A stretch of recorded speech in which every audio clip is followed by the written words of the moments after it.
Rochesterfest is back in action after being canceled last year, of course, because of the COVID-19 pandemic. KIMT News 3's Katie Lang is speaking to the organizer of Rochesterfest and joins us now with Brandon Helgeson. That's right. Amy, it feels good to be out here at Rochesterfest after having missed it last year due to the pandemic, and it just feels nice to be able to reconnect. And as you mentioned, Brandon Helgeson, the executive director of Rochesterfest, is joining me. Brandon, yesterday we talked a little bit about what Rochesterfest had to offer with the 20-some vendors. Let's push things forward and talk about the parade, the grand parade, which is set for tomorrow at 2 o'clock. Well, yeah, as long as your weather guy changes his forecast, we're going to be good there. I know, a chance of rain, and Lord knows that we do need the rain with the drought, but not tomorrow. Sunday. Exactly, the day of rest.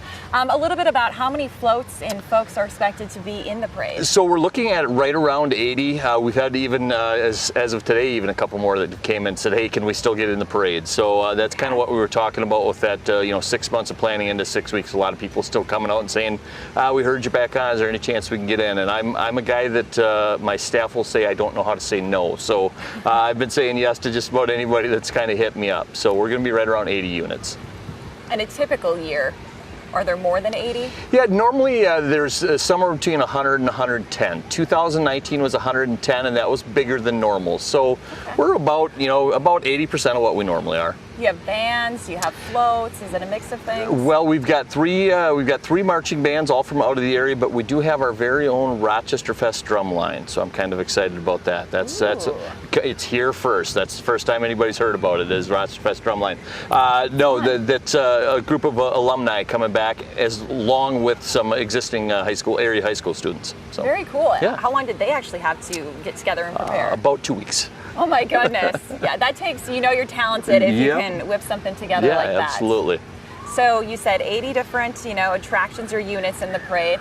On my way down today, I did see some folks already out there snagging the spot in the shade, marking it with a blanket or chairs. Have you seen a lot of that along the parade route? Yeah, that's a pretty typical practice. Prior to becoming executive director, it was something my wife and I used to do, or my wife probably more than me. She's in charge of the household, or in charge of me, whichever way you want to look at it. So she'd usually go out and drop something like that out there too. So yeah, we encourage people, as long as you're not interfering with the neighborhood or something. Yeah, if you can drop a blanket down, get there early, get ready. There'll be candy. It'll be like a typical parade that we've seen in the past years. It is, yeah. Right? It is a normal parade. There's no restrictions on it at all. Yeah. All right.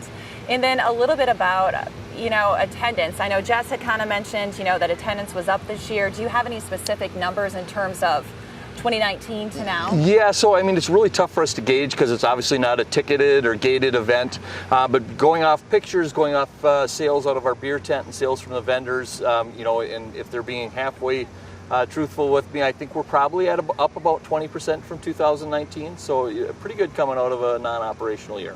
Absolutely. I'm happy to hear that. I know that people, as the theme says, let's reconnect, and people are ready to get out there and reconnect, and I'm glad to see that things have been going well for you. Absolutely. We appreciate having you guys down here. All right. Well, we're glad to be here. Thanks, Brandon. Thank you. Amy, I'm going to send things back to you in the studio. All right. Thank you very much, Katie.